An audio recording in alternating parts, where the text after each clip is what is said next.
balita na ikay mawiwili. Mga nagbabagang kamao, mga So mga par, matapos nga po inangasan ng most feared boxer na si Mike Tyson, si Jake Paul, sa kanilang presscon para sa paparating na laban nila, kung saan tila na-intimidate kaagad si Jake Paul mga idol, nang tinulak at muntika na siya tingusan ni Mike Tyson, kung saan sa naging panayam po ni Mike Tyson sa podcast ng kapatid ni Jake na si Logan Paul, sinabi nito mga idol na wala siyang balak magdrama sa bakbakan nila ni Jake Paul at intention talaga nito na saktan ng batang fighter. Bagamat naniniwala naman si Tyson mga idol na ganoon din ang plano ni Jake Paul sa kanya, ang in-knockout din siya sa bakbakan dahil nga hindi ito matatawag na isang exhibition fight. Nagkasundo kasi ang dalawang fighter mga idol na itatayan nila ang kanilang boxing record. Ibig sabihin nito mga idol, kapag natalo si Mike Tyson, imbis 6 losses lang ang kanyang record, magiging 7 na ito kapag natalo siya, at si Jake Paul naman magkakaroon ito ng 2 talo. Bagamat para kay Tyson mga idol, hindi daw mangyayari na madagdagan ang kanyang talo, at sa halip isasama daw nito si Jake Paul sa kanyang knockout record. Sarap daw ng buhay ni Mike Tyson mga idol kapag naganap na ang kanilang laban ng YouTuber boxer, dahil nga bukod sa kakastiguhin niya daw si Jake Paul sa ibabaw ng lona, iba't iba pa daw siya sa makukuha niya ng pera sa bakbakan. Hindi naman na-disclose ni Mike Tyson mga idol kung magkano ba talaga ang kanyang kikitain sa laban kay Jake Paul,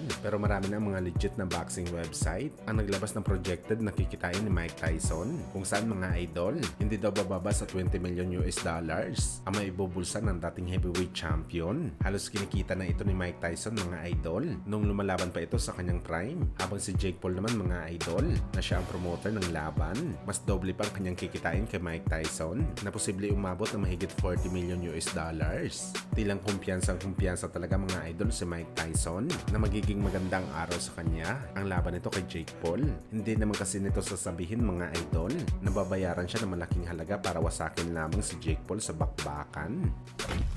Sa kabilang banda naman mga idol, matapos nga pong ilang buwan na pag-aangas ni Shakur Stevenson sa mga fighter na gusto niyang labanan, una na nga dito si Vasily Lomachenko na nag-agree na rin si Loma sa laban kay Shakur basta sa top rank promotion lamang ang laban nila. Pangalawa nga ang sagupaan nito kontra kay Tank Davis na aniyan ni Shakur mga idol. Excited na daw siya na i-expose si Tank Davis sa bakbakan, kung saan agad naman nagpadala ng kontrata sa laban ng kampo ni Davis kay Shakur. At ang pangatlo nga si William Cepeda mga idol na pumayag na rin na palagan si Shakur, at suportado ito ni Oscar De La Hoya para i-honor ang pinagkasunduan nila ni Turki Al-Sheikh. Bagamat hito nga tayo mga idol, kasado na po ang laban ni Shakur, pero sa ibang boxer nga lang. Ito nga si Joe Cordena mga idol, at magiging undercard ang bakbakan nila sa undisputed fight ni Bivol at Better Bev sa October 12. At nainis nga ang mga boxing fans kay Shakur mga idol dahil sa tatlong fighter na hinamon nito na pinalagan naman siya, napili pa rin ito si Joe Cordena na labanan. Talagang hype lang daw mga idol ang angas ni Shakur kay William Cepeda, Loma at Tank Davis. Mahilig daw si Shakur na lumaban sa mga fighter na talunan dahil ang huling laban daw nito kontra kay Harut Yunyan ay galing ito sa talo kontra kay Frank Martin, at sa ngayon si Joe Cordena na naman nagaling sa upset kontra kay Anthony Kakase. Kaya sabi ng mga fans mga idol, bagay lang daw si Shakur na tawagin na Twitter son dahil sa Twitter lang ito maangas paghamon sa malalakas na fighter.